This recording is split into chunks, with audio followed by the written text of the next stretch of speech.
नमस्कार। आज हम एक बहुत ही खास सफर पर जी बात करेंगे। जी वो सफर जो एक छोटा सा टिश्यू सैंपल तय करता है लैब में आने से लेकर माइक्रोस्कोप स्लाइड बनने तक। ये हिस्टोपैथोलॉजी की दुनिया है ना? बिल्कुल। और हमारे पास जो जानकारी है वो इसी पूरी प्रक्रिया यानी जिसे हम ऊतक प्रसंस्करण या टिश्यू प्रोसेसिंग कहते हैं उसके हर एक स्टेप को बारीकी से देखती है। अच्छा, तो मकसद यही है कि उन जरूरी पड़ावों को समझा जाए जिनसे गुजरकर ही मतलब वो छोटा सा टुकड़ा जांच के लायक बन पाता है। तो फिर शुरू करते हैं बिल्कुल शुरुआत से। पहला पड़ाव आपने कहा पहचान और लेबलिंग।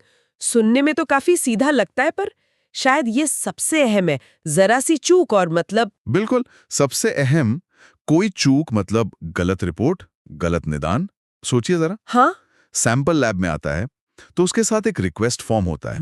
उसमें मरीज की पूरी जानकारी, सैंपल कहाँ से लिया गया, कब लिया गया, क्लिनिकल हिस्ट्री क्या है, डॉक्टर कौन है, सब कुछ। हम्म। और हर सैंपल को एक यूनिक नंबर दिया जाता है, एक्सेशन नंबर कहते हैं इसे।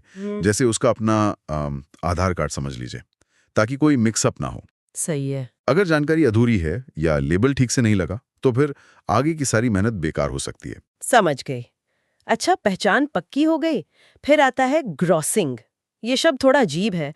आपने कहा इसे कला भी मानते हैं। सिर्फ देखना और काटना ही तो है। हाँ, सुनने में ऐसा लगता है, पर ग्रॉसिंग दरअसल पैथोलॉजिस्ट का पहला डिटेल्ड विजुअल इंस्पेक्शन होता है। वो सैंपल को देखते हैं, छूते हैं, नापते हैं ओके। और फिर वो अपने अनुभव से तय करते हैं कि माइक्रोस्कोप जांच के लिए कौन सा हिस्सा सबसे जरूरी है। मान लीजिए एक ट्यूमर का सैंपल है, हाँ। तो पैथोलॉजिस्ट देखेंगे कि वो कितना बड़ा है, क्या वो आसपास की टिश्यू में फैला है, किनारे साफ हैं या नहीं। फिर वो उसे खास तरीके से काटेंगे और उन हिस्सों को चुनेंगे जिनसे बीमारी की सही तस्वीर मिल सके। ये एक तरीके से कहानी का पहला ड्राफ्ट लिखने जैसा है। वाह। और इसमें इंकिंग का क्या काम है? आपने कहा था स्याही लगाना। जी, इंकिंग। हम खास रंगीन स्याही इस्तेमाल करते हैं। मान लीजिए सर्जरी में ट्यूमर निकाला गया, तो सर्जन जानना चाहेगा कि क्या वो पूरी तरह निकल गया, यानी कटे हुए किनारे साफ हैं या नहीं। अच्छा। तो हम उन किनारों पर स्याही लगा देते हैं। माइक्रोस्कोप में वो रंग दिखता है जिससे पता चल जाता है कि ट्यूमर स्याही तक पहुंच रहा था या नहीं। ये सैंपल की दिशा बताने में भी मदद करता है, जैसे ये ऊपर का हिस्सा है, ये नीचे का। बहुत दिलचस्प। ठीक है, ग्रॉसिंग हो गई, जरूरी हिस्से चुन लिए गए।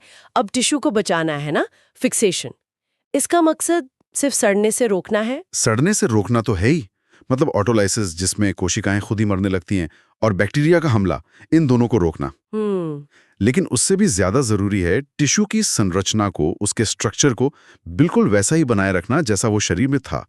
उसे एक तरह से फ्रीज कर देना। फ्रीज कर देना, हाँ, ताकि माइक्रोस्कोप में सब ठीक दिखे। बिल्कुल, ताकि कोशिकाएं, उनके न्यूक्लियस, साइटोप्लाज्म सब अपनी जगह पर वैसे ही दिखें। और इसके लिए सबसे आम केमिकल है 10% न्यूट्रल बफर्ड फॉर्मेलिन, यानी NBF। फॉर्मेलिन। हाँ, ये नाम तो सुना है। हाँ। काफी कॉमन है शायद। जी हाँ, सबसे कॉमन। ये सस्ता है, टिश्यू में आसानी से घुस जाता है और अपना काम अच्छे से करता है।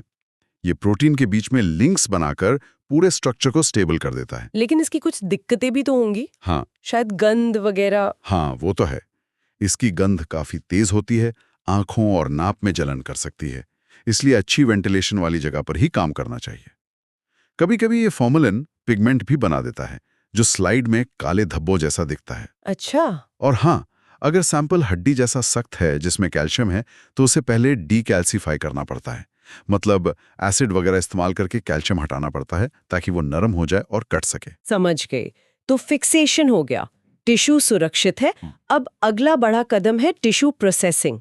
आपने कहा पानी निकालकर मोम भरना, ये क्यों? क्योंकि टिश्यू में आप जानती हैं काफी पानी होता है, और जो पैराफिन वैक्स हम इस्तेमाल करते हैं भरने के लिए, वो पानी में घुलता नहीं। हाँ, तेल और पानी की तरह। बिल्कुल। और हमें टिश्यू को इतना सख्त बनाना है कि माइक्रोटोम मशीन उसकी एकदम पतली परतें काट सके। ये सख्ती मोम से आती है। तो मोम भरने से पहले सारा पानी निकालना जरूरी है। तो पानी निकालने को कहते हैं डिहाइड्रेशन। सही, डिहाइड्रेशन। इसके लिए हम टिश्यू को धीरे धीरे अल्कोहल की बढ़ती हुई कॉन्सेंट्रेशन से गुजारते हैं। जैसे पहले 70% अल्कोहल, फिर 90%, फिर 100%। धीरे धीरे क्यों? एकदम 100% में क्यों नहीं? अगर एकदम से 100% अल्कोहल में डाल देंगे तो कोशिकाओं से पानी तेजी से निकलेगा और वो सिकुड़ जाएंगी, स्ट्रक्चर खराब हो जाएगा। हमें उसे बचाना है। अच्छा, जैसे अंगूर से किशमिश बन जाती है तेजी से सुखाने पर। हाँ, कुछ वैसे ही समझ लीजिए। ठीक है, पानी निकल गया, अब अल्कोहल को भी हटाना होगा, उसके लिए क्लियरिंग। जी, क्लियरिंग, क्योंकि अल्कोहल भी पैराफिन वैक्स में नहीं घुलता। तो हमें अल्कोहल हटाकर एक ऐसा केमिकल डालना है जो अल्कोहल में भी घुल जाए और आने वाले मोम में भी घुल जाए। एक तरह से बिचौलिया। अच्छा। ज़ाइलीन सबसे कॉमन क्लियरिंग एजेंट है। ये अल्कोहल को हटा देता है और टिश्यू को थोड़ा पारदर्शी जैसा बना देता है, इसीलिए इसे क्लियरिंग कहते हैं। अब टिश्यू मोम को अपनाने के लिए तैयार है। और फिर आता है असली काम, इन्फिल्ट्रेशन और एम्बेडिंग, मोम भरना। हाँ, पहले गरम पिघला हुआ पैराफिन वैक्स धीरे धीरे टिश्यू के अंदर कोशिकाओं के बीच की खाली जगहों में घुस जाता है। इसे कहते हैं इन्फिल्ट्रेशन। फिर उस टिश्यू को एक छोटे से सांचे या मोल्ड में रखते हैं, सही दिशा में सेट करते हैं और ऊपर से और पिघला हुआ वैक्स डालकर उसे ठंडा कर देते हैं। यह है एम्बेडिंग। अब हमारे पास एक सख्त वैक्स का ब्लॉक है जिसके अंदर टिश्यू सुरक्षित रूप से जड़ा हुआ है। वाह, ब्लॉक तैयार। अब वो नाजुक काम जिसके लिए ये सब किया, माइक्रोटॉमी, सेक्शन काटना। बिल्कुल, माइक्रोटॉमी, इसके लिए खास मशीन होती है, माइक्रोटोम।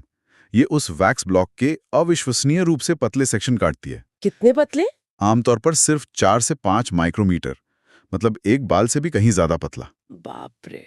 इन पतले सेक्शंस को फिर बहुत सावधानी से गर्म पानी की सतह पर फैलाया जाता है ताकि सिलवटें निकल जाएं, और फिर उन्हें कांच की स्लाइड पर उठा लिया जाता है। सेक्शन स्लाइड पर चिपका रहे, इसके लिए कई बार एल्ब्यूमिन जैसा कोई चिपकने वाला पदार्थ एडहेसिव भी इस्तेमाल करते हैं। कमाल है। अच्छा, सेक्शन स्लाइड पर आ गया, लेकिन अभी तो वो बेरंग होगा। जी, अब बारी आती है रंगने की, स्टेनिंग, और आपने बताया था HNE सबसे आम है। जी, हेमेटॉक्सिलिन और इयोसिन, HNE स्टेनिंग, ये हिस्टोपैथोलॉजी की सबसे बेसिक और सबसे जरूरी स्टेन है। ये कैसे काम करती है, मतलब रंगों का क्या लॉजिक है? बड़ा दिलचस्प लॉजिक है। आप कोशिका को एक फैक्ट्री समझिए। उसका एक कंट्रोल रूम है, न्यूक्लियस, जिसमें सारा जेनेटिक मटेरियल होता है, और बाकी है फैक्ट्री का फ्लोर, साइटोप्लाज्म, जहां सारा काम होता है। ठीक है। हेमेटॉक्सिलिन जो है वो बेसिक डाई है और न्यूक्लियस के एसिडिक हिस्सों DNA RNA से जुड़कर उसे नीला या बैंगनी रंग देता है। तो कंट्रोल रूम हो गया नीला। नीला कंट्रोल रूम, ओके। और इयोसिन एक एसिडिक डाई है जो साइटोप्लाज्म के बेसिक प्रोटीन से जुड़कर उसे गुलाबी रंग देती है। तो फैक्ट्री फ्लोर हो गया गुलाबी। नीला कंट्रोल रूम, गुलाबी फैक्ट्री फ्लोर, इससे तो पहचानना आसान हो जाता होगा। बिल्कुल, पैथोलॉजिस्ट इन्हीं रंगों के पैटर्न, कोशिकाओं की बनावट, उनके साइज, न्यूक्लियस के साइज और शक्ल में किसी भी असामान्यता को देखकर निदान तक पहुंचते हैं। स्टेनिंग से पहले वैक्स को हटाना पड़ता है, डीपैराफिनाइजेशन, और टिश्यू को वापस पानी में लाना पड़ता है, रिहाइड्रेशन। पूरी प्रक्रिया होती है। आजकल ऑटो स्टेनर मशीनें भी ये काम करती हैं। तो स्टेनिंग के बाद स्लाइड पूरी तरह तैयार, माइक्रोस्कोप में देखने के लिए। लगभग एक आखिरी कदम और है, माउंटिंग। स्टेन हो चुकी स्लाइड पर एक खास किस्म का रेजिन जैसा तरल, माउंटिंग मीडियम जैसे DPX, डालते हैं और उसके ऊपर एक पतली सी कांच की कवर स्लिप रख देते हैं। अच्छा, कवर स्लिप। हाँ, ये उस स्टेन हुई सेक्शन को हवा, धूल और खरोच से हमेशा के लिए सुरक्षित कर देती है और माइक्रोस्कोप में देखने के लिए ऑप्टिकल क्लैरिटी भी देती है। अब स्लाइड तैयार है पैथोलॉजिस्ट के पास जाने के लिए। तो ये है पूरी कहानी, पहचान और लेबलिंग से शुरू होकर ग्रॉसिंग, फिक्सेशन, फिर प्रोसेसिंग के वो सारे कदम, डिहाइड्रेशन, क्लियरिंग, इन्फिल्ट्रेशन, फिर एम्बेडिंग, माइक्रोटॉमी की वो बारीकी, और आखिर में HNE स्टेनिंग और माउंटिंग। वाकई एक लंबा और जटिल सफर है। जी हाँ, और हर कदम पर बहुत ज्यादा ध्यान और सटीकता की जरूरत होती है। जरा सी लापरवाही किसी भी स्टेज पर हो, वो अंतिम स्लाइड की क्वालिटी और फिर निदान की सटीकता पर असर डाल सकती है। सही कहा। ये पूरी प्रक्रिया ही भरोसेमंद डायग्नोसिस का आधार है, जिससे मरीज के सही इलाज का फैसला होता है। बिल्कुल। ये जानना वाकई दिलचस्प था, पर एक सवाल मन में आता है, जब हर कदम इतना महत्वपूर्ण है और उसमें इतनी बारीकियां हैं, तो क्या अलग अलग लैब्स के बीच इन प्रक्रियाओं में अगर थोड़ा बहुत अंतर हो, जैसे कोई अलग फिक्सेटिव यूज करे या प्रोसेसिंग का टाइम थोड़ा अलग हो, तो क्या इसका असर अंतिम निदान पर पड़ सकता है? ये सोचने वाली बात है ना? हाँ, बिल्कुल। स्टैंडर्डाइजेशन यानी प्रक्रियाओं में एकरूपता बहुत जरूरी है ताकि नतीजे भरोसेमंद और तुलना करने लायक हों। ये वाकई सोचने वाली बात है।